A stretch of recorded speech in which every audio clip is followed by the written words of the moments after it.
Radio, VA1 Radio.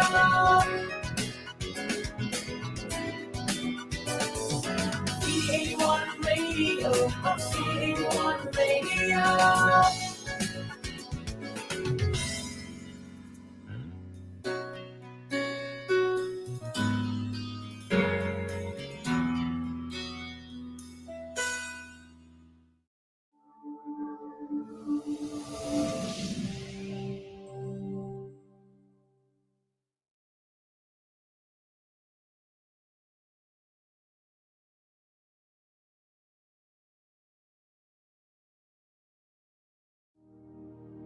Our Almighty God, Creator of heaven and earth, Father and lover of our soul, you sit on your throne of mercy and rule with your love and faithfulness. You are full of grace. We acknowledge your presence in our lives. Nothing is hidden in your eyes, even our challenges and struggles in life. We come to you with faith. We ask not only for our daily spiritual bread, but to seek your forgiveness and undeserving favor to heal our land, our family members, our friends and neighbors, even our enemies with COVID-19 and other diseases. Holy Spirit, help us to deepen our faith and see the opportunity to believe, obey, and worship. As we face this pandemic, you are Lord and God. Encourage us and change our hearts, not to fear, but to be full of hope and find ourselves praying and meditating your word. We believe no works of the enemy prosper to your children. Abba, Father, we believe that your Son Jesus Christ is Lord and Savior. He is the truth and our salvation. Hear our prayers, O Lord. And most of all, not our will, but thy will be done. We pray this in Jesus' name, the name above all names, who was and is to come. Amen.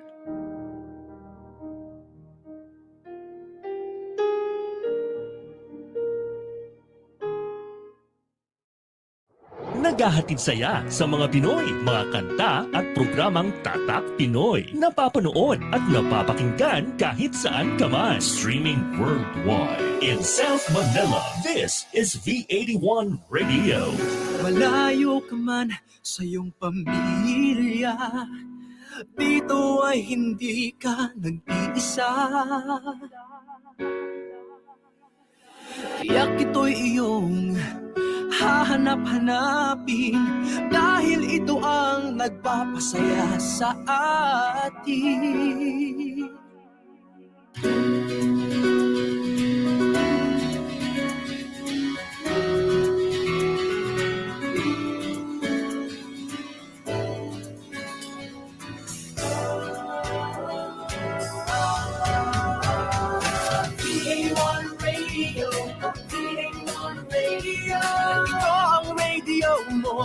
Ito ang radio ko, VA1 Radio, VA1 Radio. Dahil mahal namin kayo, VA1 Radio, VA1 Radio. Para sa inyo ito, VA1 Radio. Ito ang paborito ng bawat Pilipino. Basta all hits, all Pinoy, panalo. Merong kwentong iyakan at tawanan, kahit nasaan ka man ito'y mapapakinggan.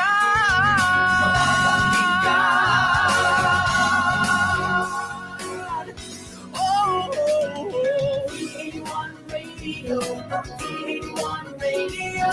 Ito ang radio mo, ito ang radio ko. VA1 Radio, VA1 Radio. Dahil mahal namin kayo, VA1 Radio, V81 Radio. Para sa inyo ito, V81 Radio. V81 Radio. Ito ang radio mo, ito ang radio ko. V81 Radio. V81 Radio. Dahil mahal namin kayo. V81 Radio. V81 Radio. Para sa inyo ito, V81 Radio.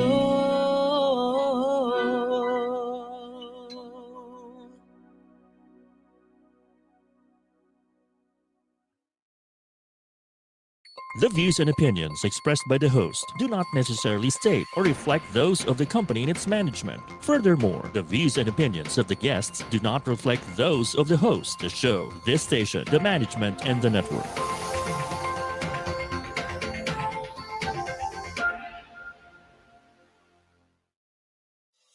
Welcome to Pride and Proud Asia, Asia's first online radio show that champions LGBT contribution and leadership in business and in our country and the region. Hosted by the Philippine LGBT Chamber of Commerce, visibility, representation, and empowerment. This is Pride and Proud Asia. Happy Pride!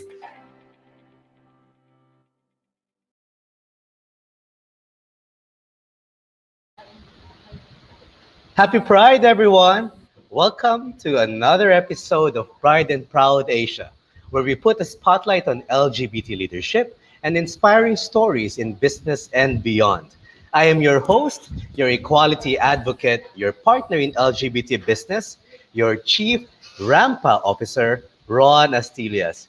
This online show is presented by the Philippine LGBT Chamber of Commerce in partnership with V81 Radio Manila. Tonight is a special one to all our viewers and listeners, as we mark an important celebration in Philippine history, our Independence Day. To all viewers and listeners out there, let us reflect on how we have valued our freedom these days in these challenging times. In Pride and Proud Asia, we wish to share stories that will make you see us more, hear us more, and love us more. Kaya samahan niyo po kami ngayon sa isa na namang masaya at nakapagpapamulat na usapan kasama ang LGBT community. And speaking of pag-aanyaya, let me now call on my program co-host for today.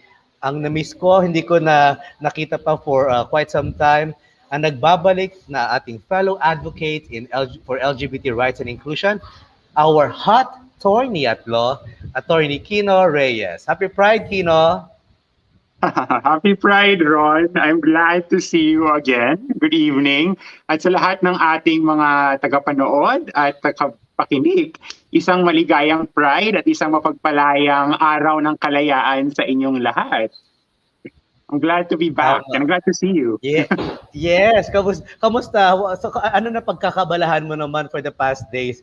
At ngayong araw na to ng araw ng kalayaan, meron bang memorable na activity na ginawa mo at least kung sa bahay man lang or what?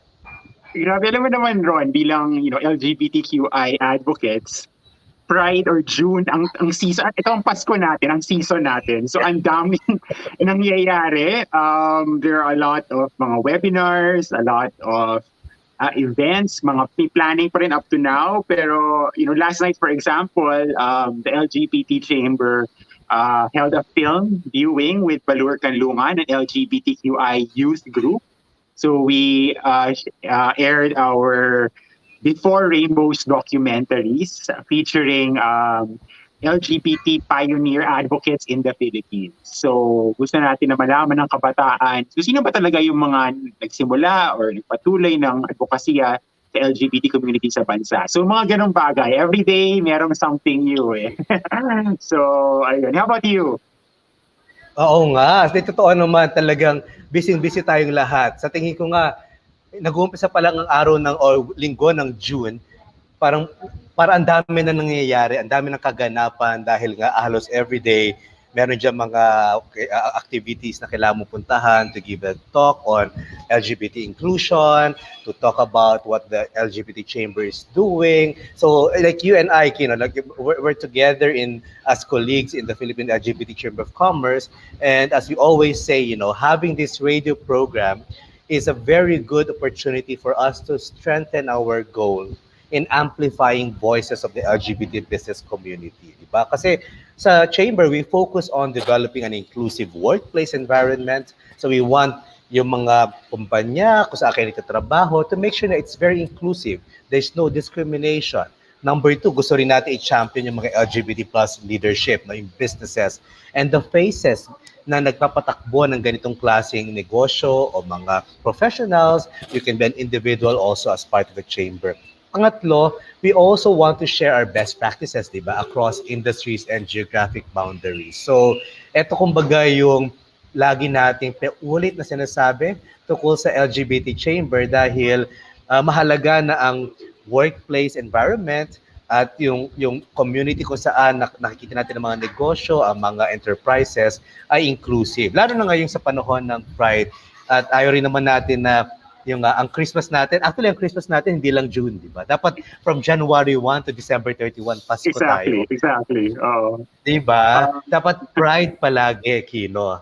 Exactly. And lucky, ano din tayo, we're quite lucky sa chamber na pag ini-invite tayo, for example, ng mga ibang kumpanya, we're able to recommend mga LGBT-owned businesses para ma-feature sila. So for example, this week then, the members of the LGBT Chamber Board attended a webinar by Google.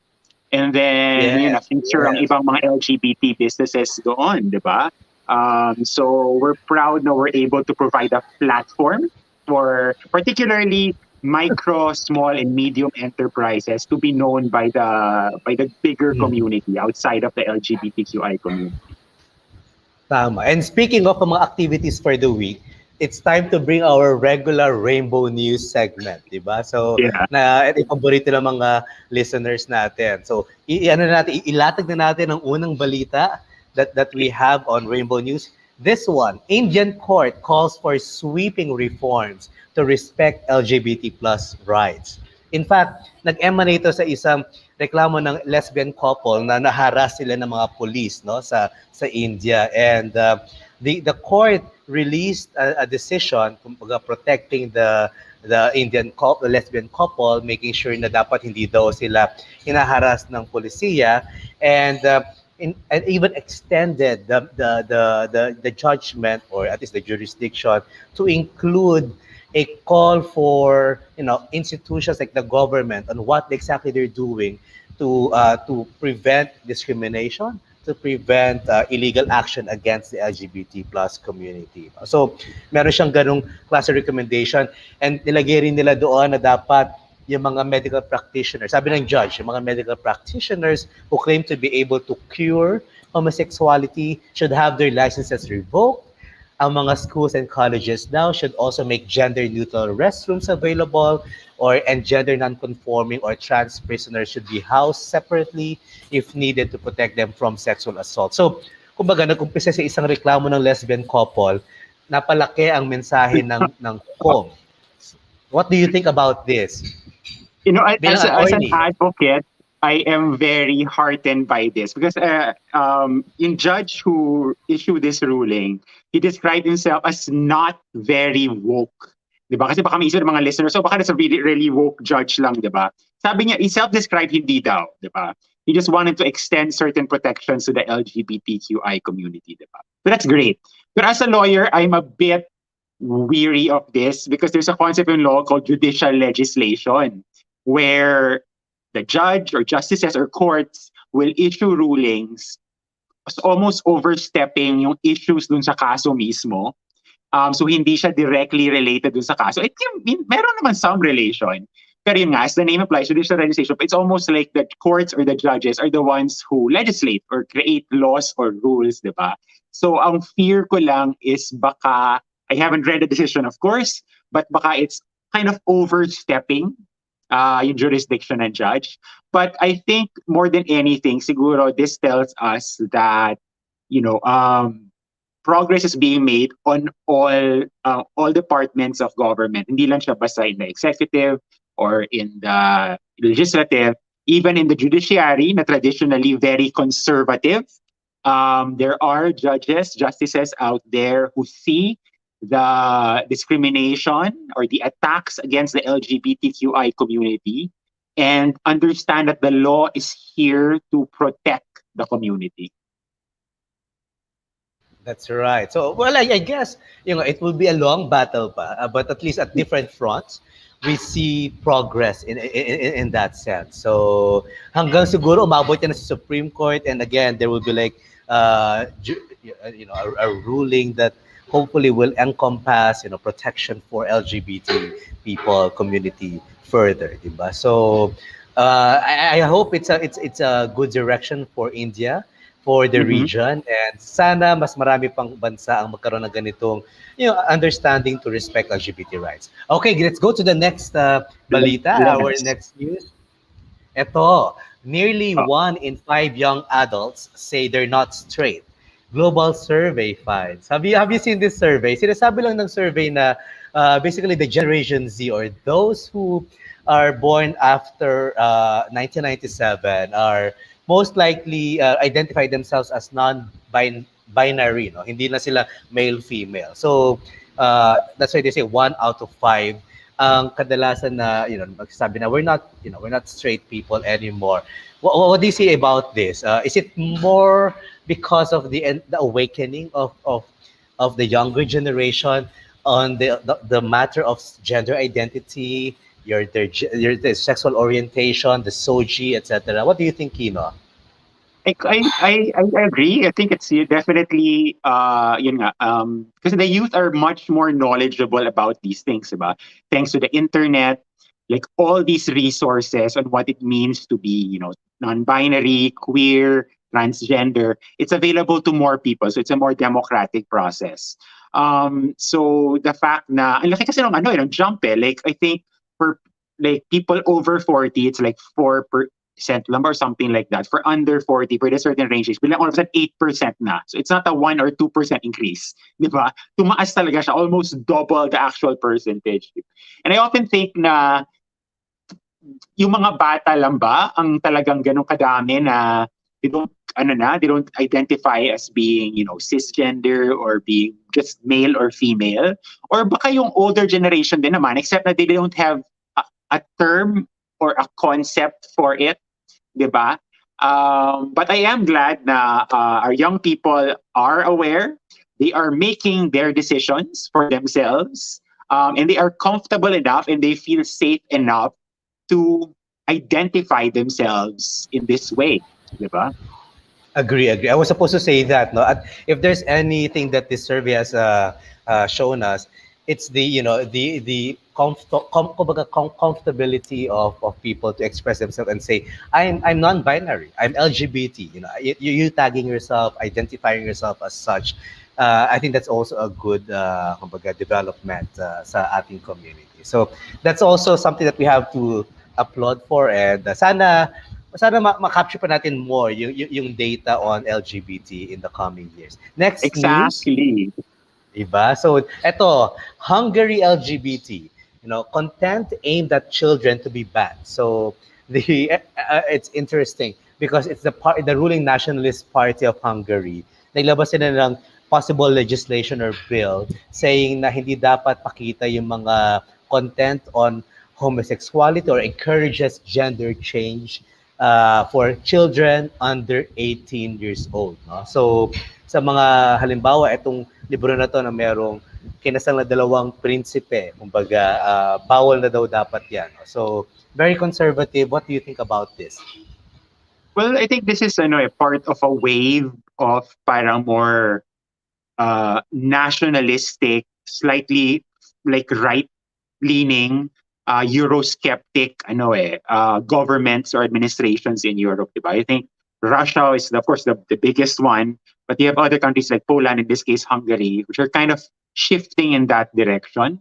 And I'm not surprised, but I do think that it happens in different na naman jurisdictions. Kahit here, people will challenge this in court, di ba? Kasi of course, freedom of expression yan di ba? If a writer wants to write about two princes getting married or to, a lesbian couple having a child, why not, di ba? In this case, kasi it's a matter of restricting access to minors. So I'm curious about how the Hungarian government will react to this. But again, I think we should contrast this with yung previous news item natin regarding yung percentage of young people who identify as Yes. non-binary. Kasi yun nga, like, sige, iban nyo yung mga libro na yan, pero let's face it, in this day and age, mahahanap din naman yan ng mga bata sa internet diba?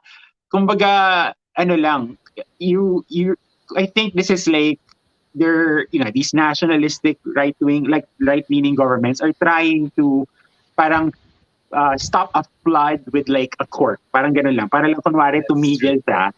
Pero hindi the wave is coming. So yes, they might be successful in passing this law, but I think it won't last. I agree with you. Ang question ko rin dyan is, when do we start teaching our children, and opening their minds about SOGI, SC, halimbawa, about sexual orientation, about gender identity? When do we begin that kumbaga information, di ba? When do we share that information? Ano ba yan? Pagdalaga na sila, mga binata, is that what we want for our generation, di ba? Or do you want a generation na even at the early stage, very open na sila, very mulat on their choices, on the realities of the world out there, di ba? So I think that's a big question we need to also ask ourselves, especially in the country. Kailan ba tayo dapat nagtuturo at magpapamulat sa mga kabataan ng realidad ng sexualidad, di ba? So there. So these are scientific concepts. I want to point that out. These are scientific concepts. Hindi naman to one political party pushing their agenda or the LGBTQ people pushing their agenda. Like, this happens in nature. This is science, There are same-sex couples, There are transgender people. There are intersex people. So, if we decide na, we don't really like this particular idea, pero kahit scientific siya, we'll just not discuss it. Parang it feels absurd. It's almost like saying, wag tayo magturo ng evolution kasi hindi siya okay sa atin. You know what I mean? So, eventually, I think, the Hungarians will see the light and realize this is plain science. Let's let our kids learn it. Okay, salamat. Natuwa naman ako doon sa yung imagery na ganyan. Now, choose parang choice natin, huwag natin ituro sa kanila yan, di ba? So exactly. Anyway, sana walang kumopya na. Sana naman mas open-minded kumbaga yung mga politicians there in Hungary. We move to our last news for the night before we talk about brands giving back for Pride Month 2021. It's a question mark basically. Are these brands actually giving back to the community, or is the community paying for these merchandises? Parang ganun. Kasi parang nakita ko may Lego, merong Old Navy, may Levi's, may Vans. So parang puro purchase yata to sa Amazon and all, di ba? So I mean, we understand during June Pride Month celebration, all the merch, come out, di ba? Pero but it's also nice to see whether these brands are actually walking the talk. If they are diverse, equal, and they have diversity and equal and inclusive policies in their offices, in their workplace, di ba? So that, di ba, parang tayo nga sa LGBT chamber, kailangan talagang walk the talk ka. Parang bago ka magsabi na ikaw ay ally or ikaw ay member ng LGBT community or you support us, siguraduhin mo naman yung policies mo are in place, di ba? Tama, Quino? What do you think? At saka more than just making sure that you have an inclusive company, you have a non-discrimination policy. Kung pagkakakitaan mo naman ang LGBTQI community, baka pwedeng a percentage of your sales ibalik mo rin sa community, di ba? Through social services, di ba? And education, yung mga ganong bagay. So for me, it's part and parcel of the entire idea of Pride, di ba? If the goal of Pride is to uplift a community, then you can do that by actually supporting that community. Kung makakuha ka ng pera, magbalik ka naman din sa community, di ba? Para din naman, I was gonna ask you nga kung nabudol ka na ba, nakabili ka na ba ng Pride merchandise this month? Wala pa. Wala pa ako nabibiling Pride merchandise. Ako Except meron that, eh. meron, ano ba? Nakita ko kanina Oo, yung kasi Lego. ano, Gusto ko, yung parang sa- ang ganda ng yung- Lego. Ako hindi naman, ito din masasuggest ko rin sa mga tagapakinig natin. Of course, go ahead. Kung may Pride merchandise from a big company, why not? Diba? Kung gusto mo siya, diba? But I would suggest also that you try to buy merchandise from LGBTQI people, businesses, professionals, artists in particular. Sobrang gandang merchandise ang Southern Tagalog Pride. Nilabas lang nila kaninang umaga. So may tote, may mga pin, may mga sticker. So yung mga ganon. Kung alam mo na organisasyon, NGOs, naglalabas sila fundraising nila, di ba? No offense to Lego, but between Lego na ang yaman na at Southern Tagalog Pride na kailangan ng funds ninyo, sana naman, baka mas pwede nating tulungan ang Southern Tagalog Pride bumili ng tote or ng sticker. Why not, di ba? Correct. I agree with you. That's why we have for example, the chamber, we continuously promote yung mga LGBT-owned businesses saka enterprises, micro, small, medium enterprises at that, diba? So, sana yung mga viewers, listeners, titigan nyo, hanapin nyo maigi rin kung saan nanggagaling yung mga produkto na ito. Kaya nga, Quino, you want to talk about our campaign that's projected now? Yes, of course. So the Philippine LGBT Chamber of Commerce wants our members, our allies, and our partners to commit to Pride every day. So hashtag Pride every day. Because now we understand that, June, Pride Month, all the rainbows start coming out. Everyone is, very happy. Pero sana maintindihan na lahat ng tao na hindi lang sa June kailangan kino-commemorate ang Pride. At hindi lang siya basta merchandise, kailangan may action talaga siya in day-to-day life. So if you are a business owner, it means that how are you able to protect your LGBTQI employees, understand their needs? How are you able to create diversity and inclusion in your business, diba? If you are an allied business also, for example, how are you able to, for example, support an LGBTQI-owned business, diba? Like supplier diversity. Diba? So it encompasses all of those things, but also more. Also realizing that the contribution of LGBTQI people in the country. Of course, at the chamber we promote and we highlight the contribution of LGBTQI people in business and commerce, diba? Pero yung contribution covers all aspects of life, whether it's our culture and the arts, government, of course, NGO, and particularly in the struggle for liberation, in the struggle for independence of the country. And when I say independence of it means different things, diba? Para mawala ang oppression. Of course, we think of it from a foreign, a colonizer, but also from oppression from within. So there are forces within the country that may not be the best for it. So LGBTQI people are working very hard in order to lift everyone up, not just LGBTQI people, but all other groups, whether women's groups, other marginalized groups, indigenous persons, urban poor, Right. farmers. So yun, maraming contribution po ang mga LGBTQI sa advocacy yan. Kaya, binanggit mo nga yun, yung parang yung more of like yung ating contribution through the years and even the struggles and the success of the LGBT. Kaya nga ang episode natin ngayong Quino ay Precisely. Ang episode natin today is Freedom and Queerdom. So Philippine history through a LGBTQI or queer lens. So how can we understand the Philippine history, also the current situation of the Philippines from an LGBTQI perspective? So hopefully that Independence Day, it's a different way of looking at today's events, but also what we celebrate and commemorate today. That's right. So dahil dyan, excited na tayo ipasok yung ating mga guests. But before we bring them in, we'll pause for a break. And for all our listeners and viewers, please stay tuned.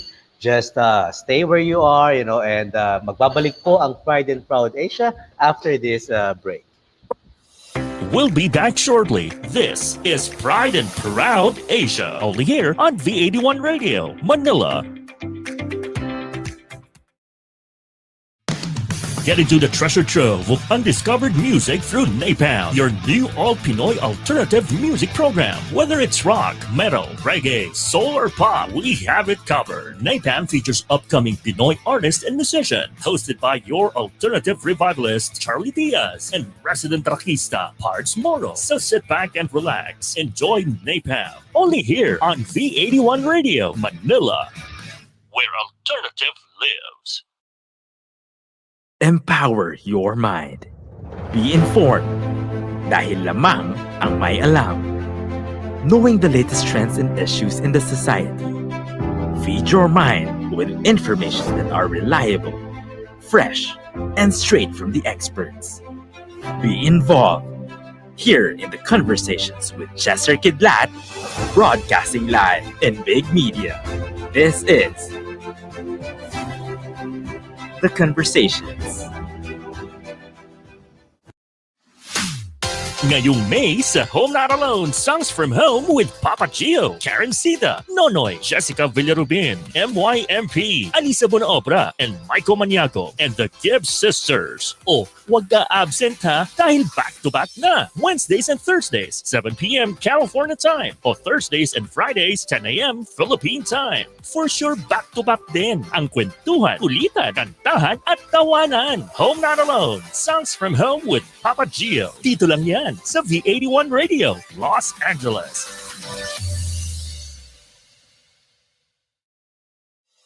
Now back to Pride and Proud Asia, only here on V81 Radio, Manila.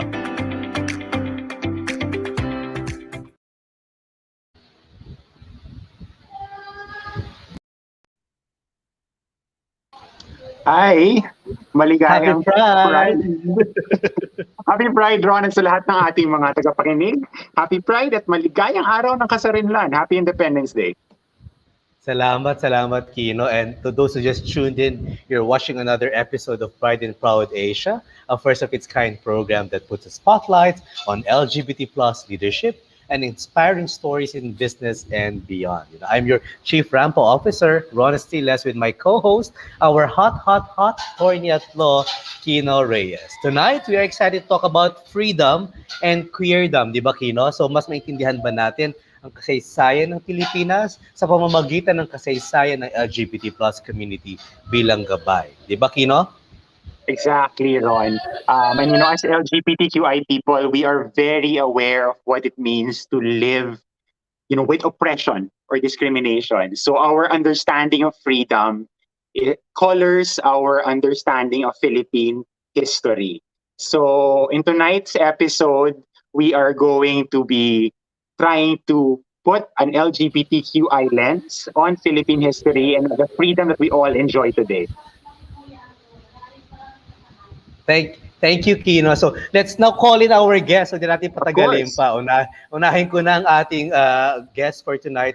We're honored to have an LGBT youth advocate, the executive director of Youth Voices Counts, a regional network of LGBTIQ plus adolescents and youth, presently a Juris Doctor student of the University of San Agustin, an educator for teaching social sciences in the State University in Iloilo City, and a proud LGBT plus community member. Let's welcome Justin Francis Bionat. Happy Pride, Justin! Happy Pride, Justin!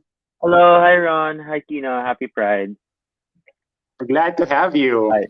Yes, welcome to Pride and Proud Asia. Quino, let's bring in our next guest. Yes, and for our second guest, and allow me to read kasi madami yung awards ang ating next guest na kailangan kong basahin, di ba? So our next guest is the former chair of the National Union of Journalists in the Philippines.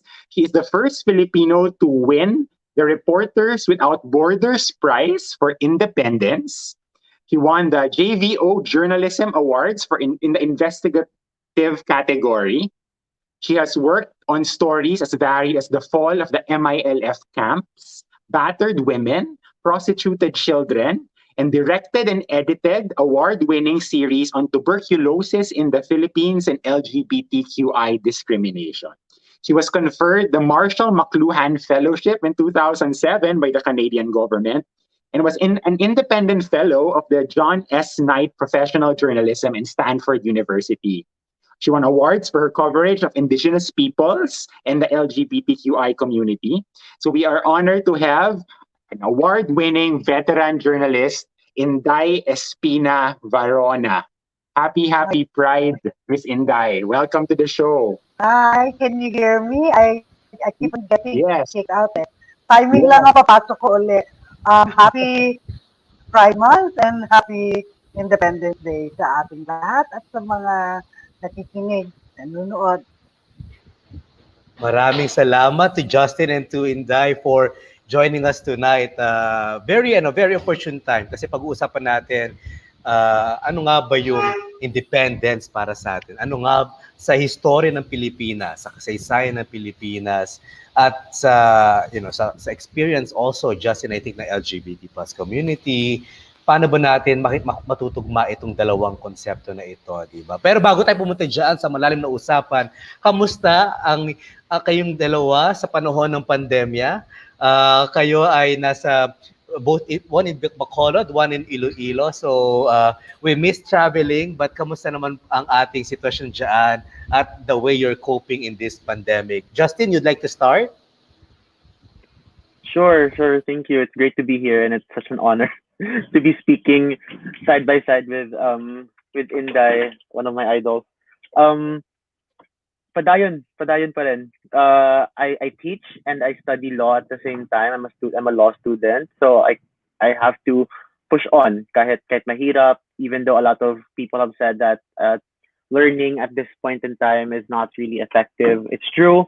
It's hard to do things in front of a laptop. It's hard to focus sa teacher mo, sa professor mo while staring at a screen. But we have to push on, I think, and that's me being very positive about this whole thing. We've unfortunately are going through on our second year already. Yeah, pero ayun, padayon pa rin. Padayon, tama. Ikaw naman, Inday, kamusta ka dyan sa Bacolod at kamusta naman ang iyong mental at the whole adjustment sa pandemyang ito?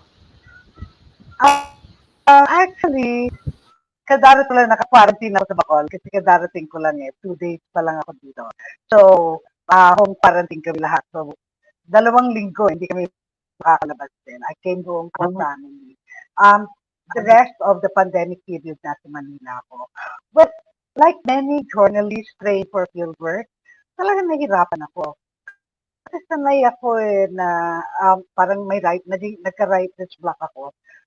Siyempre napopost pa rin ako sa social media, pero sanay ako, lalo na sa long form, nag-immersion. Punta talaga where my news sources live and and share slice of their life with them, para maisulat ko. Kasi you can't write good journalism if you aren't really there. Sure, pwede kang tumawag, pwede kang mag-interview sa PM.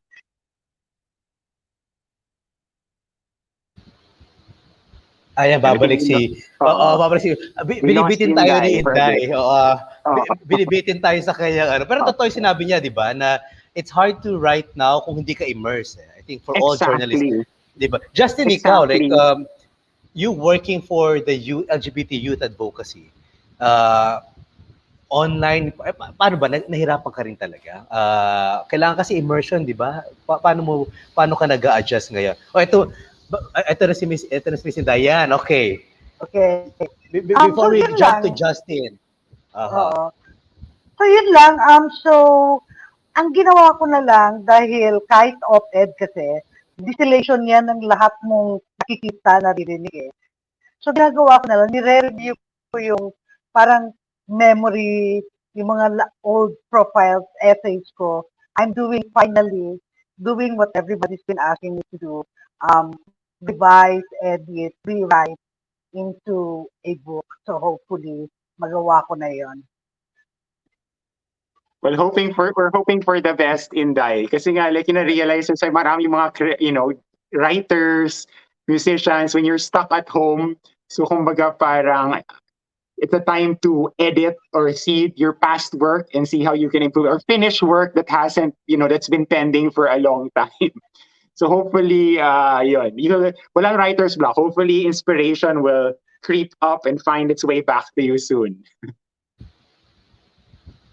Totoo. Tinanong natin si Justin, ikaw ba, Justin, dahil may ganun, naka-lockdown din, paano mo na-experience yung ganyang, not naman writer's block, but as an educator, di ba? As an on-the-ground LGBT advocate, nahirapan ka rin ba mag-adjust? Konting background lang before I entered the academic teaching and before sort of being full-time in law school, I founded the Iloilo Pride team alongside yung ibang advocates sa Iloilo City, and we organized yung first Pride March way back in 2015, 5 years ago. And it's been 2 years since we had a physical Pride March. The last Pride March we had na face-to-face was in 2019. It was big, you know. I remember Lisa Ontiveros even came all the way from Manila to join our Pride March that year. So it's been 2 years since we had a face-to-face Pride March, and it's starting to become the community is expecting it every year, diba? I mean, all of us are even expecting Metro Manila Pride every year, no? It's something we want to go to every year, every June.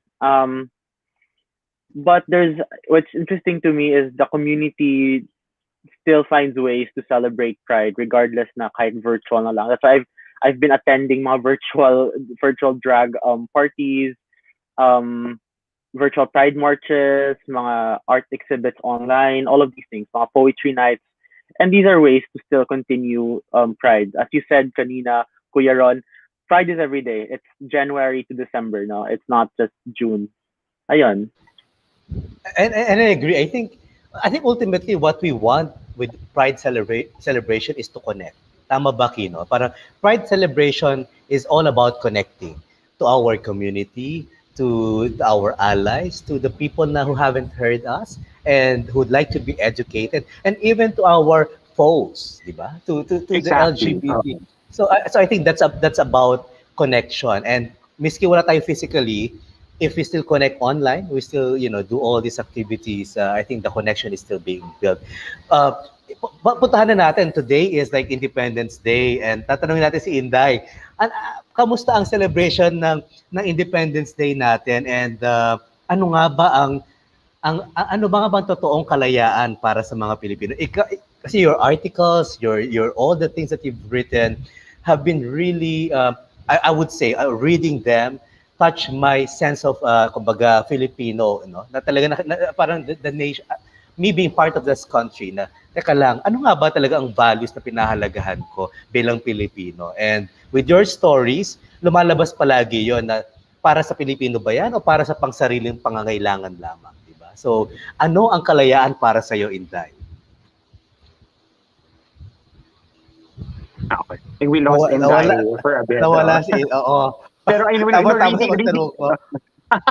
reading Inday's reading Inday's work, parang it's a very Filipino-centric, di ba?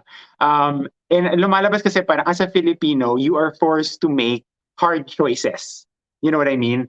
Like, you don't have to be a member of the LGBTQI community. You could be just any other member of any community, but you're still gonna make hard choices as a Filipino, di ba?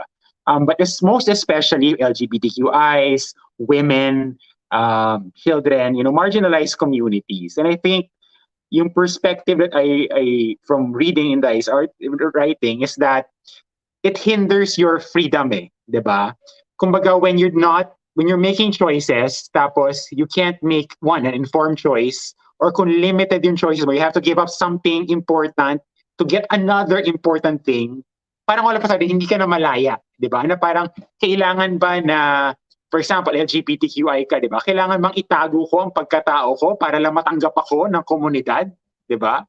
Or kunwari iba ka, for example, ikaw manggagawa ka, kailangan ba na i-risk ko ang aking health, ang kalusugan ko para lang kumita ng pera, yung mga ganong bagay. So it's about hard choices that have to be made. And in that case, parang are you completely free if parang it's always like that? So going back to Inday. Okay. Kami sa National Union of Journalists of the Philippines, lagi namin sinasabing, hindi kami nawawalay sa lipunan. Media does not exist in a vacuum. So what we feel as journalists is it's probably what everybody feels also, no? So, yung sinasabi namin, a journalist isn't really free if he or she labors under conditions of fear, of poverty, and corruption. And basically, all these three things the entire country faces these days.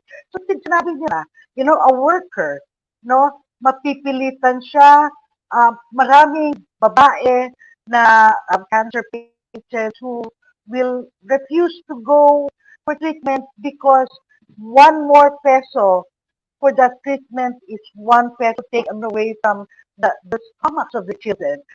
So these are hard choices, and as long as nakaharap tayo sa kahirapan, hindi lubos na malaya ang tao o pamilya.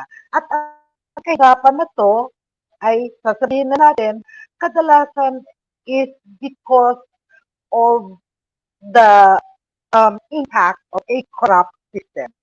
Not just corrupt individuals, but a system of corruption that rewards, the quid pro quo, that rewards the act of pretending to be blind to abuses and to wrongdoing in government or the private sector for that matter. So, maraming bagay. Pwede natin masabihan na andyan rin ang China and that, the bigger powers when they try to usurp or to take away our sovereignty, but internally in itself, our independence, our freedoms are always jeopardized because of the three conditions that we see. And Justin, agree. how about you? Like, you work with youth. How do you think that idea na parang freedom and you have to make hard choices? You always think pag bata wala masyadong hard choice eh. But that's not necessarily true, 'di ba? And I'd like to hear your perspective on that from a youth advocate, particularly an LGBTQI youth advocate. What people fail to. So I was also listening earlier, pala, to the two international news that you provided, and one of them was about how young people identify themselves these days. Now, people think that young people don't have the power or the knowledge to identify themselves. Actually, that's wrong, because actually these days young people have all the access to information online that gives them the power to know the difference between cisgender and transgender, and they know at a very young age na hindi sila straight. I think a lot of us would agree that from a very young age we already know that we don't identify with the other group of kids at the other side of the classroom. Ganon. And I think freedom to me, and I think other young people, would be the freedom to identify themselves, and that spaces that are affirming, safe, inclusive, are established for young people everywhere, especially in educational institutions now. Um, because I feel like there's still like a repetitive cycle of intolerance and hate going around, and in that I said, who do we blame for that repetitive cycle? It's a structure and a system that perpetuates and allows for that to happen. And it has to stop. So vote wisely, 2022. But seriously, I think things have to change. Yeah. But my question to both of you, where do we begin? Where can we begin? Kumbaga, sa ganyan na hindi pa rin tayo lubusang malaya, nandiyan pa rin yung gusto ko yung sinabi ni Inday na, pag merong fear, may poverty, may corruption, hindi tayo tunay ng malaya. Saan tayo mag-uumpisa? Sa tingin mo, sa experience mo in the past, establishing Iloilo Pride, that's a very good advocacy group, and the consciousness on LGBT in the region, and Iloilo, for example, is at least institutionalized through that organization. Now you're a student, you're also an educator. Saan ka pwede mag-umpisa? I'm not sure if our viewers and our listeners, if alam nyo yung Being LGBT in Asia report. It's quite, hindi naman siya old, but it's like a 2014 report ng UNDP there was one line doon that actually sort of sparked my activism and the reason why we formed the Iloilo Pride team. There was a specific, so the whole being LGBT in Asia report, not 2014, but it's funded by the UN and all of that. But there was one line there that says that there's no monolithic LGBT community in the Philippines. And somehow it's maybe because that we are an archipelago and you have groups that operate in the various islands, major cities, or even small municipalities. Where do we start? I would always say that we start from the grassroots and go back to where the movement started and who matters the most in this movement. Um, because we fail to see that it's sometimes the movement has to start and be ignited from the very bottom, the very bottom of society, because that's where it matters. That's where it matters, and partnerships are essential, of course, as well. That's right. The great thing that you brought that up, Justin, the idea na walang monolithic organization ang LGBTQI in the Philippines. Because if you're in the if you've been in the advocacy long enough, you will know na within the advocacy, ang dami nag-aaway. Like for example, I won't name names, pero for example, let's give a region. Region X, magsasabi na, we are Region X Pride. And then within Region X, all of a sudden, hindi, bakit buong Region X kami dito sa lugar na to, from the south, you're from the north? Parang all of a sudden, nagkaroon na ng issue. And then may internal conflict doon, di ba? So it happens. So sometimes, as much as you want to, Ron was mentioning earlier, connect people together, parang there's an internal disconnect, parang gano'n, na nangyayari. So yeah, I mean, as yun nga, na we celebrate Pride. It's a protest as well. Pero within the community, hindi talaga siya. May mga hindi pa rin nag-a-align. And siguro rin, leading to what Ron mentioned earlier, where do you start? And I'd like to go back to yung kaninang news item dun sa Hungary, diba? Now, when the government starts to, in a way, censor certain content, diba? In this case, LGBTQI material aimed at the youth, then that's where the problem happens, diba? Na kasi for me, information is the most important part. That's where it starts. Na the moment you suppress information on one hand, or you create false information on the other, like fake news and all that, that's when all of a sudden things go awry. Kasi you're no longer on the same page lahat eh. And people can't make choices based on the same set of facts. And I'd like to lead that, for example, to Inday, because as a journalist, for example, how do you even, with fake news, how do you combat it? Totoo.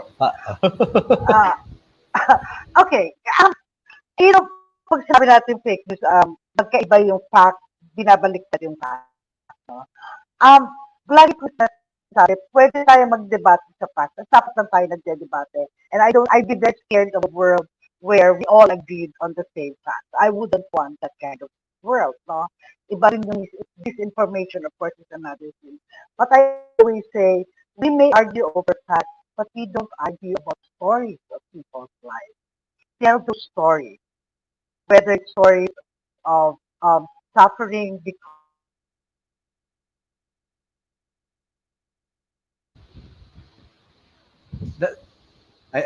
I think what Inday was trying to say is that we have facts. We may validate that, of course, in the world of disinformation, where disinformation is happening. Beyond facts, as I always tell, diba, even the numbers, ano ba yung story behind these numbers? Ano ba yung storya sa mga nangyayari out there? And kailangan siguro yun mas maintindihan. I think that's the message of Inday, in saying that. And I would agree na meron tayong numero, meron tayong mga ebidensya na nakikita, pero sino ba to? Ano bang storya nila? Sino ba apektado? Gumaganda ba ang buhay nila? Lalo bang umihirap ang buhay natin? Lalo ba nagiging open ang society natin to LGBTs? Or lalong mas restricted? Diba? So, I think that's what Inday is saying. Tama ba, Inday? It's all about the stories behind the numbers. Go ahead. It's the stories, because the stories will tell us what direct impact actions or policies or inaction has on people's lives. Kahit hindi mo maintindihan ang punot dulo ng LGBTQ policy, you will understand suffering, you will understand triumph, you will understand struggle, you will understand solidarity. Because these are values. And it also shows that LGBTQI plus people have the same values without having, and people can get up on the soapbox, but there are, 90% of people probably don't really understand the issues in and out. Stories are a way of showing them through through um, reflecting our lives, their lives together. Na hindi tayo maglayo ganun sa values. So it's through the Okay. We lost Inday, pero yung going back to yung idea of stories, di ba? I think when you history education of history education is a series of stories, di ba? Right. And I'd like to lead this to Justin is a history professor, di ba? You're teaching Rizal, di ba? So kumbaga parang Very it's what we challenging, know- Rizal. Oh. Oo, what we know of Rizal, and in particular, I want to focus on Rizal because, of course, he's our national hero. But what's fascinating is because Rizal wrote his own stories. Of course, he wrote novels and all. He had a diary, diba? And we also know Rizal from stories of other people who knew him, his family, his lovers, his colleagues, diba? So how about you? How do you approach teaching, history and also Rizal in particular? Yeah, Justin. The pressure ako. It's like it feels like law school resit. All right. I've approached teaching Rizal by not necessarily asking my students to memorize the dates and the names because those are irrelevant to me. I've read the works of Ambet Ocampo, and how to appreciate and teach Rizal properly. Right. And it's about the values that Rizal wanted to espouse, the values that Rizal promoted, and not just Rizal but all the other heroes. And I think it's all about nationalism and understanding that what led up to the execution of Rizal was a nation that was angry, a nation that realized that enough was enough and that things have to change. And if I had the liberty to relate my Rizal lessons to how the LGBT movement started, it started with a brick and it started with anger. It started with also a mini revolution in a bar in downtown New York. That's the Western story of the gay liberation movement. But even here in the Philippines, we have our own gay liberation history, right? And it's very relevant. The first Pride March in Asia is in the Philippines, no? Happened in the Philippines, and it all starts with a community and a nation that has been awakened to injustice, that has been awakened to the realities that we are being abused by an unfair government, by an unfair system. And I think that's I haven't yet really made a clear. I haven't talked about the gay history in my Rizal class. I'm not sure if I'm able to do that, but I find the same sort of I find the same histories and the same how they both started. Yeah, and where it's supposed to lead, and where it's supposed to lead is, I think, what we all dream to happen in the next few years. Yeah. Actually, so you mentioned Beto Campo, and I know before parang he was saying na some people were criticizing him because he teaches the chismis school of history. Na it's the small things, Ano bang kinain nila ng gabing ito? Ano bang sinuot niya nung nangyari ito? 'Di ba? And it's and again, these are stories, diba? They may not be in the grand scheme of things what people remember or look for, but they add to the stories and they give it a particular flavor. And I'd like to ask Inday, because as a journalist, gaano ba ka-importante ang chismis, Kasi I think na, from a personal perspective, kasi a lot of times people who are marginalized, they're not given a voice, they're not listened to, diba? Mm-mm. And what you Correct. hear from them is chismis, di ba? Ay, si Mayor namimigay, you know what, may ginagawang proyekto dito na kumikita sa ganyan or whatever, di ba?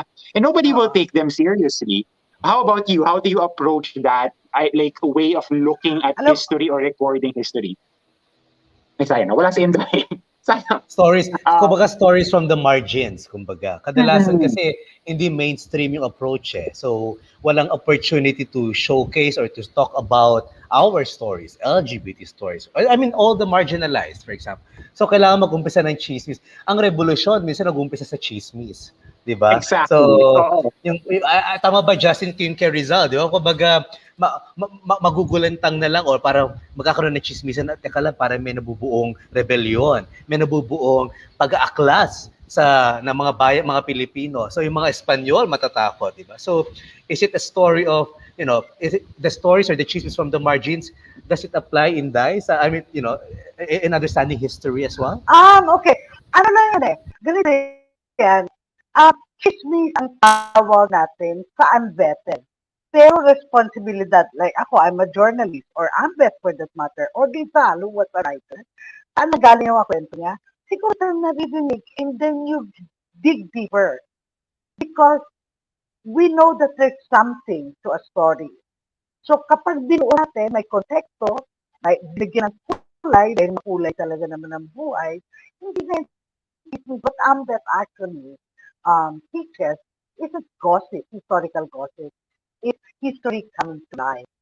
And that's the best way to understand history talaga. And speaking of Ambeth, maganda yung sinabi niya dati na the silences of history. He's trying to fill in the gap of what he calls the silences of history. Because John in the silences makes for a much more complete nation, not just the words of the victors or the main clashing actors, but everybody else gets caught in between the different forces. At yan naman talaga ang bayan, di ba? Hindi lang ang nagigera, hindi lang ang nagtatalumpati, kundi ang lahat who are trying to struggle to have lives deserved. No? At magandang kwento. Kung LGBT, ang usapan dyan is, ang history ba, dalawa yan eh. May partisipasyon ba? Nakikita ba ang partisipasyon ng LGBT, whatever they were called, because nag-iiba yung dynamics of language, ina-acknowledge ba ang partisipasyon? Nasasabi ba kung ano ang mga, how their sexuality and identity form?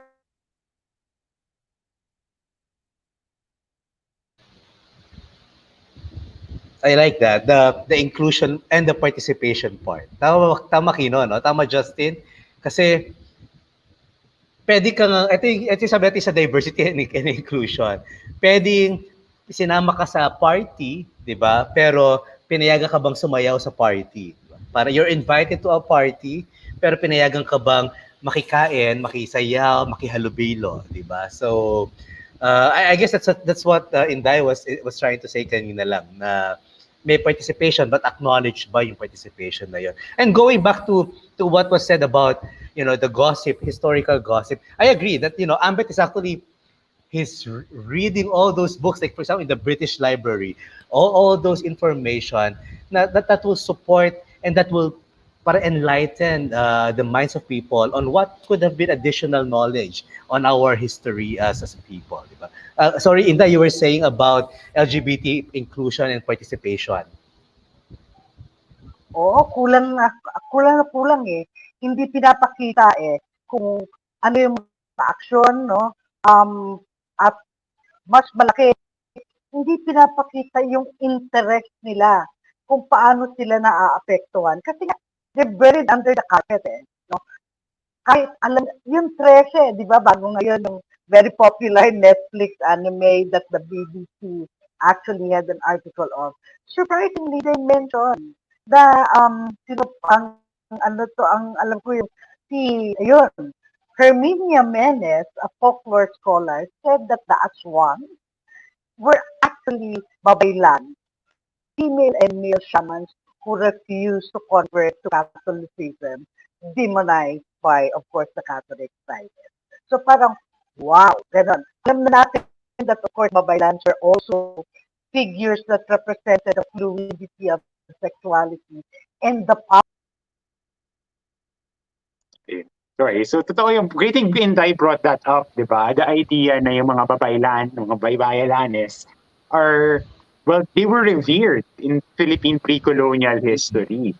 And the babaylan were often not strictly male or female, di ba? Female, non-binary, Diba? yes. Parang Yeah. non-binary yung yung pangtingin sa kanila. And we often think na, oh no, our Philippine culture has always been just male and female, very, very binary. But if you kind of dig deep, you realize na not really, di ba? It's a good thing Inday brought that up.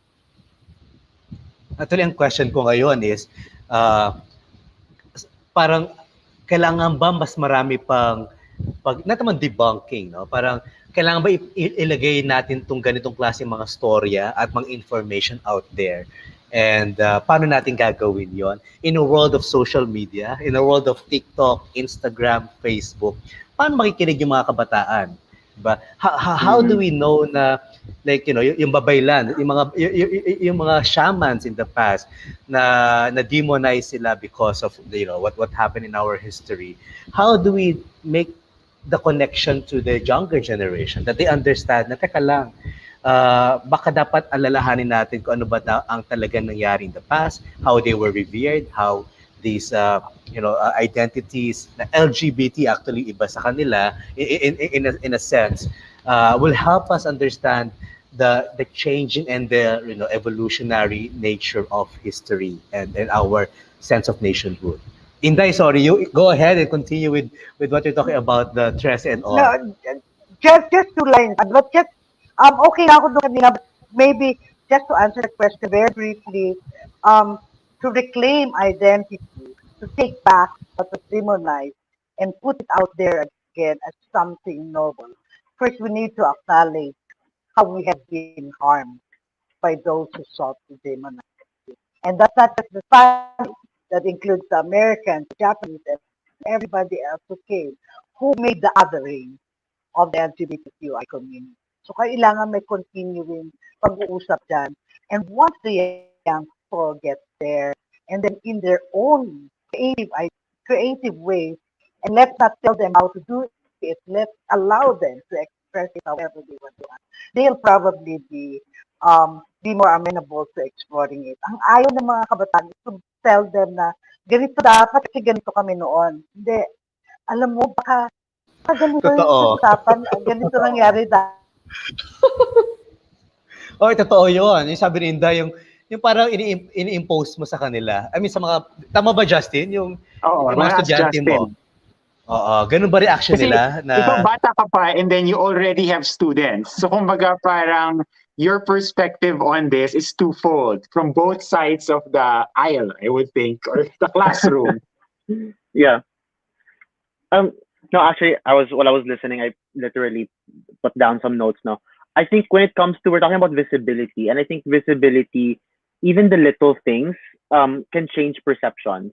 I'm the type of activist who would stand in front of a no to Soji. I have this photo where I stood in front of a no to Soji rally, holding a rainbow flag, and I was with other Ilonggo when they had that no to Soji rally dito sa Iloilo. I stood in front of that rally, and then with a rainbow flag, and they prayed over me. So I'm that type of activist. I would do that. But there are people, but there are community members natin who would prefer not to join the Pride March and would keep to themselves because they're not ready. Of course, no one can force you to come out. But I think all of us have the responsibility to change perceptions, even in the littlest ways. Recently, I had the opportunity na mag-report in class in law school, Constitution 2. Yung topic is equal protection. I grabbed that opportunity to report on Ladlad versus Comelec. Why did I do that? Because I know na still there are some law students who don't have the same idea. So even those little things, I chose that landmark case would help them understand na even the Supreme Court, even the courts, our courts have ruled in support of LGBT rights. Mga ganon na things. If given the opportunity, I would even talk about, the kagandahan case and all of that. So the small things that would help change perception. In relation to that, we're talking about visibility, no. I think, with the new wave of the new generation of youngsters who create new ideas, the BL series, you know, Oo. there are a lot of LGBT activists who are very critical about the BL series because the whole idea of what is positive and meaningful representation of the community. Does the BL series actually have a positive representation? That's just a question. I don't have a clear cut answer. I'm a fan of the BL series, but of course, I have my own opinions about it because I know that sa grassroots level, that's not the type of life that all LGBT people live, right? And there are certain standards that are perpetuated in those films and in those shows that might not be relatable to some LGBT community members, although you might be a fan. Which brings me then even deeper into the conversation of Soji, which when you use the acronym LGBTIQ, it's very Western, lesbian, gay, bisexual, transgender, queer, intersex. However, if you think about it, does bakla actually mean gay? It's been an ongoing conversation. Does bakla actually mean gay? Which it doesn't necessarily mean gay. Because if tanungin mo yung mga bakla, yung mga agi, mga bayot, mga beki at the grassroots level, they would say for our listeners, if you have conversations with your friends na bakla, they would say na from birth, feel nila bakla na sila. They were born bakla. So that alone says, are they trans? Or are they gay? Or ano ba sila? Diba? So I believe we should Filipinize Soji in itself. And I think there's a whole movement already of Filipino activists who are trying to Filipinize Soji, making it more adaptable, making it more relatable to the communities on the ground. And finally, my last point is on stories. And I think when we talk about stories and when we write stories, I don't write. I don't write, but I love reading stories. If we are able to read and write stories, we should look at the positive and celebrate the life of people, of LGBT people. But let's also reveal the truth that LGBT lives bring. And sometimes it's not the happy things, I'm not trying to bring I'm not trying to bring the doom and gloom here. But recent murders of Ebeng Mayor, of G Bangkiao, the recent LGBT hate crimes. If we do not reveal the truth, then we hide it. And if we hide the truth, we don't wake people up to the reality that we need to protect LGBT people from these hate crimes. So ayun. Good thing you brought up, Justin, the idea of language, of Filipinization of certain terms. Yes. Because it's crucial, well, not just in when you're recording history, but also in shaping history, diba? And a good thing you brought up na ano nga ba ang transgender in Filipino, diba? Or intersex, yung mga ganon. So, and these are important terms, diba? So, and that brings up the power of language. And that's why also, and I'm going to lead this to Inday, diba? When you're a journalist, so you know the power of language.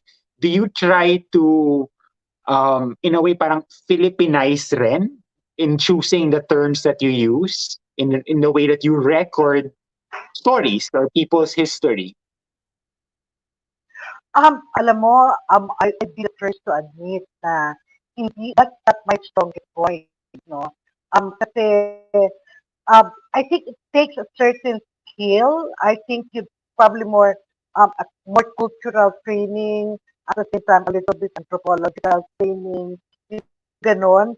Kasi sa amin, lumaki kami a different milieu. So, ang gamit ng language, hindi kami trail breakers in the use of language. What we try to do is we try to look at the different groups who are using new language and then ask them to translate that, what does it mean so that other people can know, and then we leave it. What gains traction? you know, because that's how language evolves. What gains traction? Because it's right, because it makes True. sense.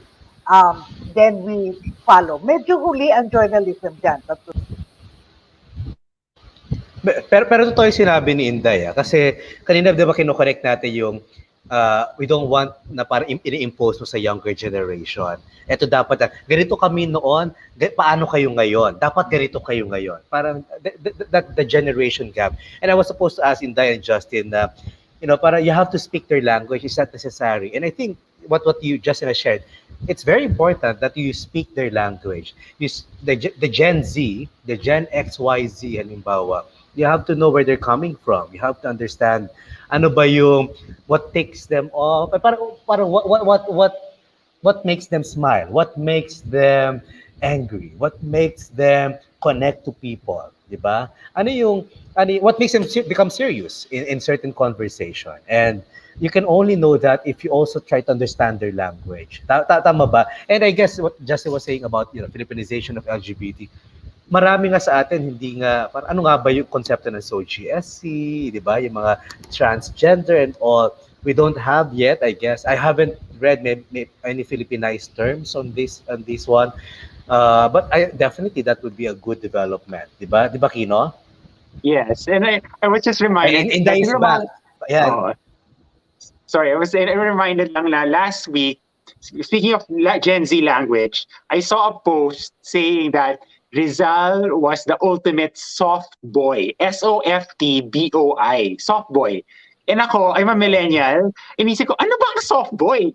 I mean, hindi ba naman ako kinukatawa? So I had to Google it, go to Urban Dictionary. And of course, hindi pa set. Sa Urban Dictionary, hindi naman siya reliable.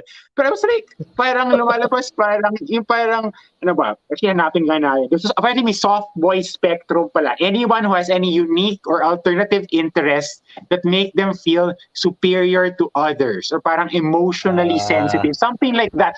So, inisip ko, pwede nga naman si Rizal doon. Pero the fact na Gen Z has decided to proclaim him as soft boy tells you that they are staking their claim to history, di ba?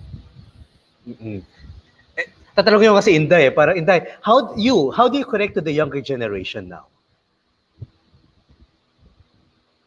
Whenever we ask Inday, nawawala siya.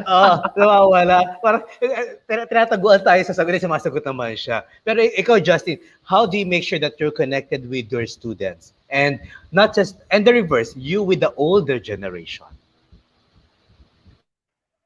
Ang hirap niyan. I hate being the type of activist who says a lot of flowery words and doesn't actually espouse or act on these words. I've always used the term intergenerational dialogue or intergenerational work.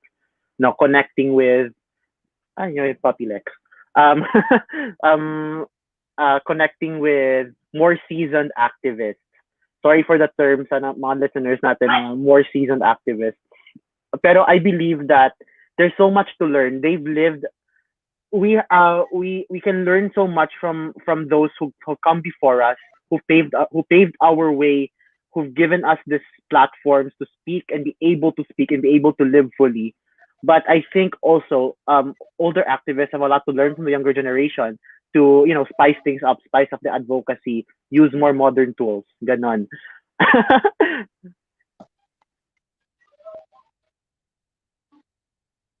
Sorry, hindi, tinanong ko si Justin. Parang how does he connect to the student and to the older generation? Ikaw naman, how do you connect to the relatively young generation? As a student, I feel I like being a student because that's the only way I learn.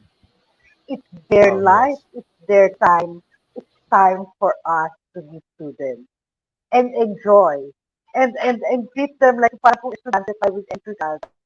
Because what? Because hindi pa ako na-disappoint ever. I plugged the holes of my ignorance. At the same time, tuwan-tuwa ko, oh my God, this is you. So parang tapos natatawa yung mga younger pamilya namin. May bago ka na naman nakuha. Tapos sasabihin nila, Mother, last year pa namin alam yan. But it's exciting to learn things talaga. Totoo lang. Oo nga. So, para that's a good tip. I guess dapat lahat tayo, we always consider ourselves as students of, we're unending search for knowledge, I guess. And that allows us to open our And minds, di ba? fun. Now we And learn from fun. Never everybody. forget fun. Yeah. Oh yeah, oo. Ay, totoo yan. Paano yun? Kasi kadalasan, di ba, sinasabi nila, naku, pag medyo season na, mahirap ng kausap minsan yan kasi parang seryoso palagi, di ba? So parang nakaka-off. So, kaya naman, di ba? Tama ba? It should always be because we were young once. We should appreciate how that is. And we can actually see ourselves, our younger selves, reflected in a different way, but with the same passion and the same fire that carried us. Tama, I agree. But we will connect more to our younger generation audience listeners, no? I guess magbe-break muna tayo and then we will try to bring in some of the questions we gathered from the viewers and itutuloy natin ang usapan ng freedom, ng history, ng queerdom, how you connect to the younger generation in this time of social media as well sa pagbabalik po ng Pride and Proud Asia. So just stay tuned and we'll be back after a few reminders.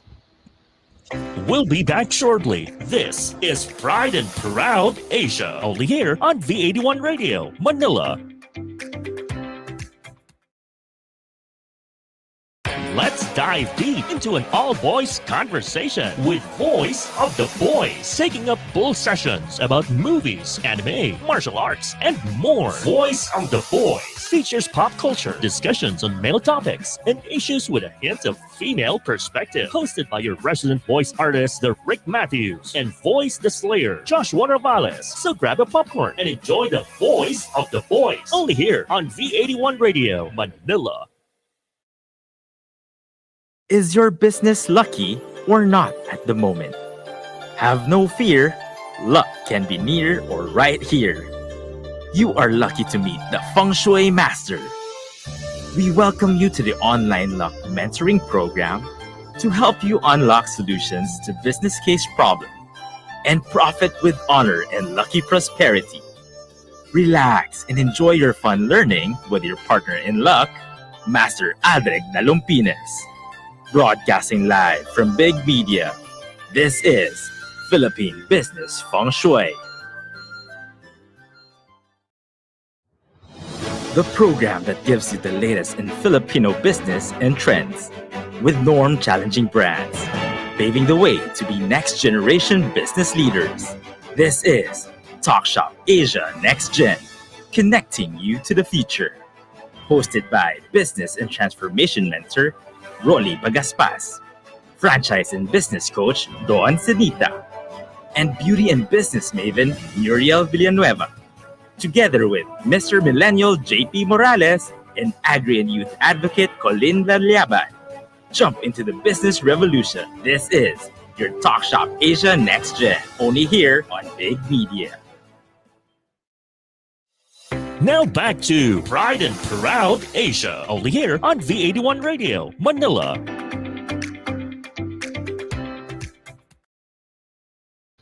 Welcome back to Pride and Proud Asia. Happy Pride to everyone. Let's bring in my co-host, attorney at law, Quino.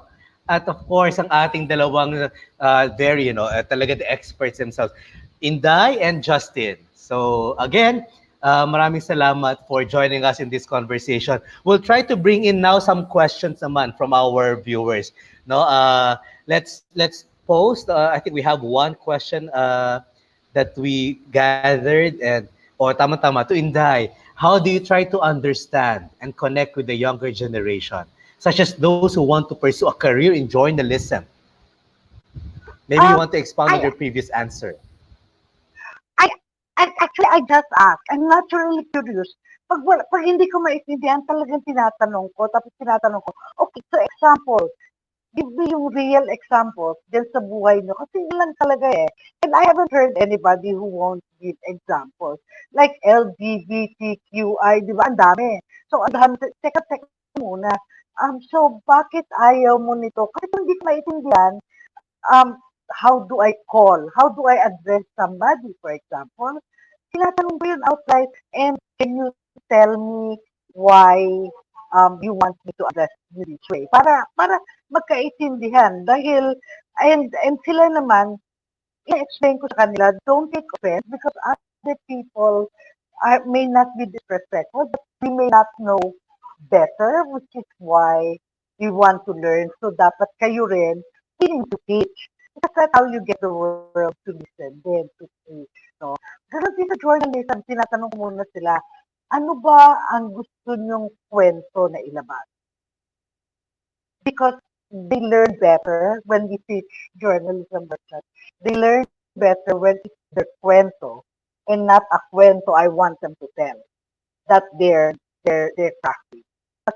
Because anybody always we write, we express because we want to share ourselves, not just ideas, ourselves. So laging gano'n, laging o sige, ano ang anong malaking problema niyo dyan sa komunidad niyo? What's your biggest challenge as a young LGBTQI person, no? And then we break it down to storytelling. How can you express your story? Thank you very much. That's very very well said. Tama. So sa mga viewers natin, make sure you take note of these things, no? Na it's the story should come from us. The story should not be told by anyone else. The stories, our stories matter, and we should be the one at least providing that guide, no? Kung ano bang ipapalabas natin mensahe. We have another question. I think let's show our next question. Ito very Ibang personal naman. question to. Ibang question to. Ibang-iba siya. Okay. I think that's naman. Let's address this to Justin. What are your usual thoughts before heading to sleep? Wow, very personal to, ah. Ano yung to-do list ko for tomorrow? Who to vote in 2022? I have a lot of thoughts before going to sleep. But, siguro, ano ba, gosh.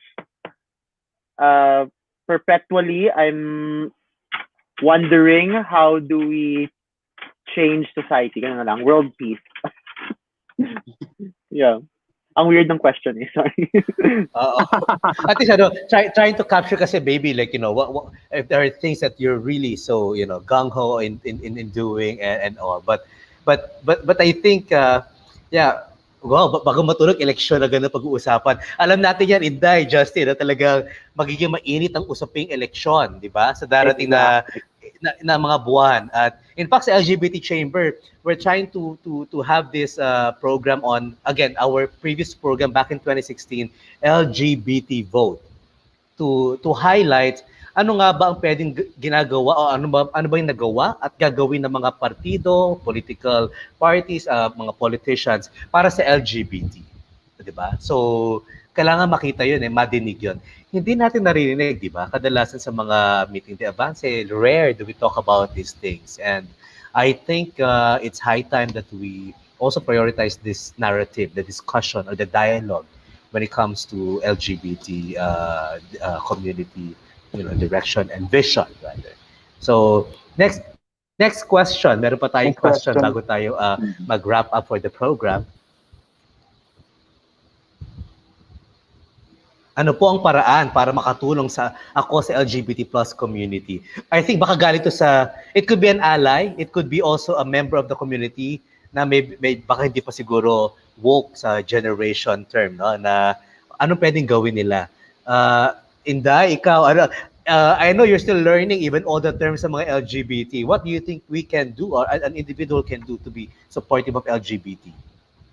Oh no, let's full disclosure. I'm a member of LGBTQ groups. I'm maybe I don't I don't carry this banner. I don't say like I'm an LGBTQI writer, but I am a member of LGBTQI. I do identify as such. So how do you ano lang marami sa Facebook or search for pride organizations pero alam mo ito yun tingin kayo sa neighborhood nyo meron bang LGBTQ puntahan nyo kilalanin nyo, and then ask them, how can I help? Lagi, before we save the world, let's save our sitio, let's save our street. Let's find somebody in our family or in the barangay. I like that. Oo, totoo. I like your article, Inday, about that, that you grew up in a family that's supportive of LGBT. And you said your nana, your tatay, they always show love and respect. And for you, love is allowing people to live in accordance to their light. So what the light is a spectrum of colors, and I think I like what you wrote about it. Na parang totoo nga, having a family supportive na family na meron tayong minsan mga argument, but in the end we respect and love each other. And when you love someone, you allow them to live according to their light. So I mean, gusto ko i-quote kita palagi dyan. So, that's a very, parang it's a good realization. Next question, I think we have one more question, no? I-flash natin. Ayan. Grabe naman to. Napaka-personal naman ng mga question na ito. Wait, pwede ba ako magkaroon ng question? Can I ask the last question? Kasi I was saying at the start na we had a film screening of our Before Rainbows documentary yesterday for an LGBTQI youth group. And when the documentary on feminist lesbian writer Aida Santos, one of her quotes there is that the youth should determine their own revolution, right? And then, so I want to ask this to both our guests tonight, in a concise answer, short answer. What do you think that revolution would be or should be? I'm not sure who wants to start. Justin, ikaw na lang. Ikaw na lang muna. Since you are the youth, so what do you think will be the revolution of your generation? Quoting Risa Hontiveros, wala lang. I remember her during the Iloilo Pride March. Sabi niya, a rainbow wave is coming and there's no stopping it. Yan yung sabi niya. So I think new legislation, and there's a whole community that's, for the young people listening, don't be afraid, you're not alone. There's a whole community behind you. We've gone through the same things, and don't be afraid. When you're ready to come out. If you're not ready to come out, it's fine. Do it at your own time. All I have to say is, you're not alone. Yun lang. Thanks. Inday, how about you? What do you think the revolution of the youth would or should be? I would probably think back and keep on asking, but isa lang yung reminder ko, don't forget that the rainbow is all about diversity. So don't knock it, even if you don't have 100%. It's in your diversity that you will find a way. You don't need to find it tomorrow.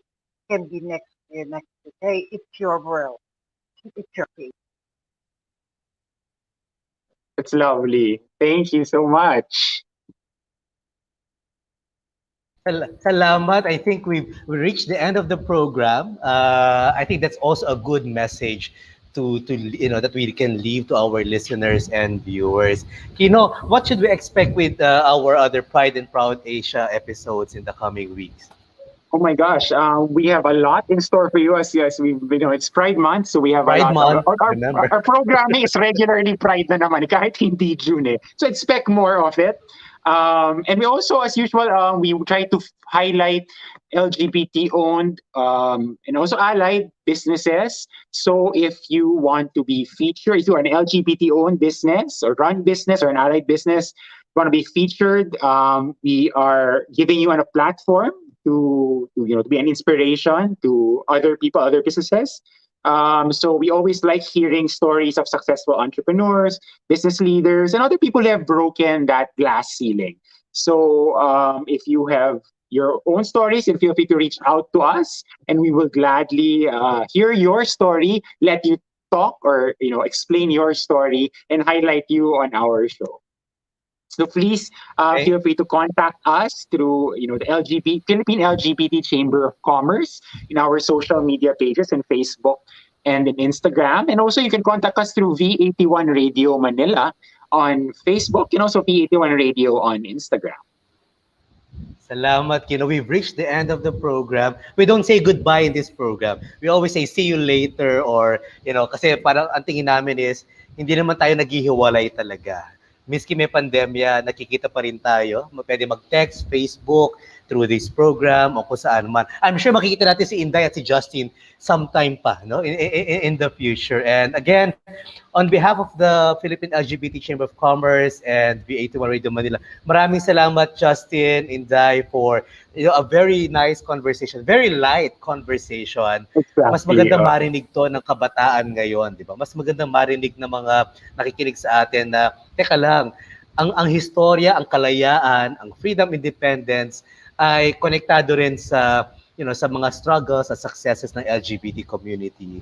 At kung paano tayo naglalabas ng storya, paanong klaseng storya ba ang gusto nating parating sa ating mga kapwa, at sino ba nagsasabi ng storya na ito. Diba? Mahalaga yon dahil kailangan tayo mismo in the LGBT community should be sharing our stories, our narrative, and changing the narrative of the past kung hindi man galing sa atin iyon. Diba? So, always catch us po in Pride and Proud Asia every Saturday, 8:30 in the evening. You can always email us through prideandproudasia@gmail.com, Facebook, YouTube, Amazon on demand, and you can always download the V81 radio application. This radio show is presented by the Philippine LGBT Chamber of Commerce in partnership with V81 Radio Manila. Thank you for joining us today, and catch us next week here in Pride and Proud Asia. Happy Independence Day. Happy Pride to everyone. Once again, Quino. So once again, everyone, I am your hot tornietlo, Quino Reyes. Nagsasabing kapag may katwiran, ipaglaban natin. Magkakasama tayo sa labang ito. And I'm Ron, your Chief Rampa Officer, saying, Pride mo, irampa mo. Pride and Proud Asia. Happy Pride! Use your voice. Happy Pride. Salamat, Inday. Salamat. Welcome to Pride and Proud Asia, Asia's first online radio show that champions LGBT contribution and leadership in business and in our country and the region. Hosted by the Philippine LGBT Chamber of Commerce, visibility, representation, and empowerment. This is Pride and Proud Asia, Saturdays, 8 p.m. Philippine time, only here on V81 Radio, Manila. Happy Pride! Tunog Pinoy, Tatak Pinoy, your all hits, all Pinoy digital radio station in South Manila. This is V81 Radio. Ito ang paborito ng bawat Pilipino. Basta all hits, all Pinoy, panalo. Merong kwentong iyakan at tawanan. Kahit nasaan ka man, ito'y mapapakinggan.